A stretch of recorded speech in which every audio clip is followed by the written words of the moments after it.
আসসালামু আলাইকুম, সবাই কেমন আছেন? আশা করছি সবাই ভালো আছেন। এই বাংলাদেশটা নতুন করে যেভাবে স্বাধীন হয়েছে, স্বাধীনতা বলেন আর যেটাই বলেন, এই যে কথা বলার স্বাধীনতা পাইছি, আসলেই আমরা কতটুকু স্বাধীনতা পাইছি? আমরা মনে হয় যে শুধু কথা বলার স্বাধীনতাটাই পাইছি।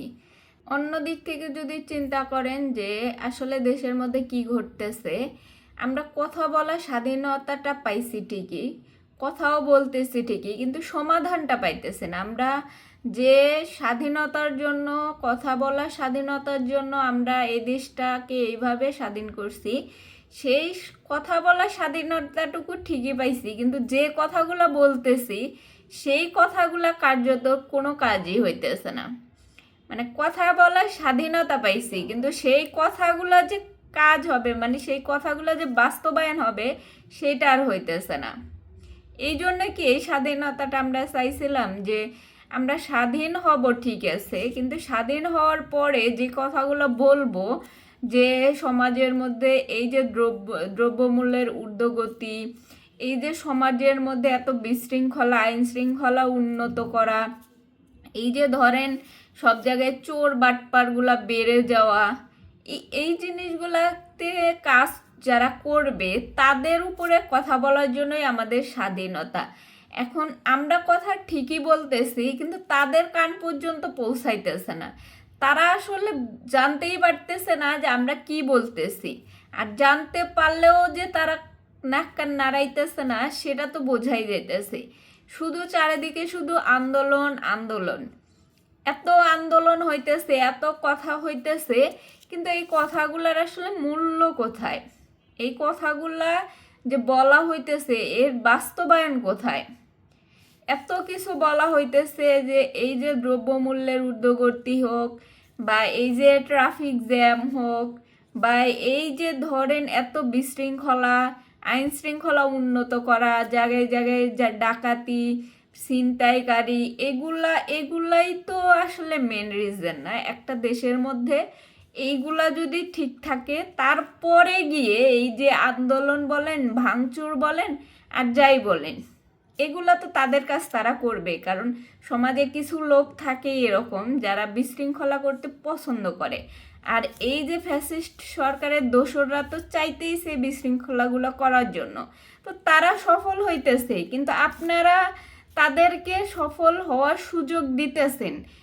তারা সুযোগ নিক, সমস্যা নাই, কিন্তু আপনাদের জায়গা থেকে আপনারা না পারতেছেন তাদের রুখে দিতে, না পারতেছেন এদিকে দ্রব্যমূল্য বা সাধারণ মানুষের মন জোগাইতে।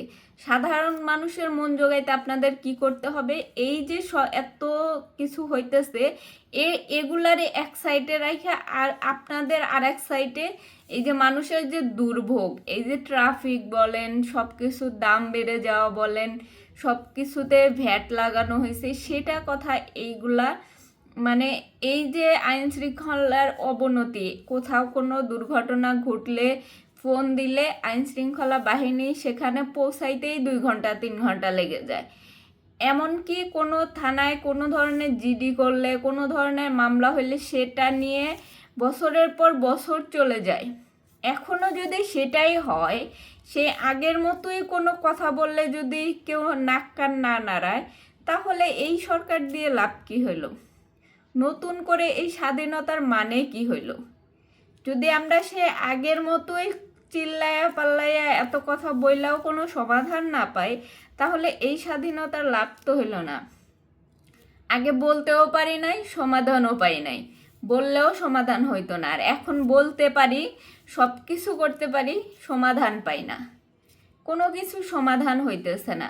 আপনারা আন্দোলন চলবে, ভাঙচুর চলবেই, যার যার কথা চলবে, ষড়যন্ত্র চলবেই, কিন্তু আপনাদের জায়গা থেকে আপনাদের সাধারণ জনগণের যে চাওয়াটা, সেটা পূরণ করেন।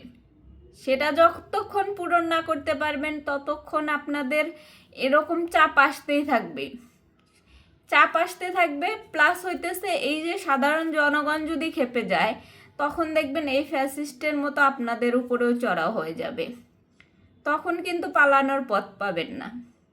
এই জন্য আগে থেকে সাধারণ মানুষের যে চাওয়াগুলো, এগুলো আগে পূরণ করেন। দুই সাইডে রেখে 2 সাইডে কাজ করেন। যে কোনো এক সাইডে যাইতে যায় না, তাহলে দেখবেন যে কোনো সাইডেই হইতেছে না। সব সাইডেই মনোযোগ দিতে হবে। শুধু এক সাইডে মনোযোগ দিয়ে এই সরকার এই দেশটা চালাইতে পারবেন না, কারণ সবার মন মানসিকতা এক না, এক একজন এক এক রকমভাবে চাইবে। আপনাদের যে জায়গায় যেরকম কাজ সেটা থেকে দ্রুত কাজ করা উচিত।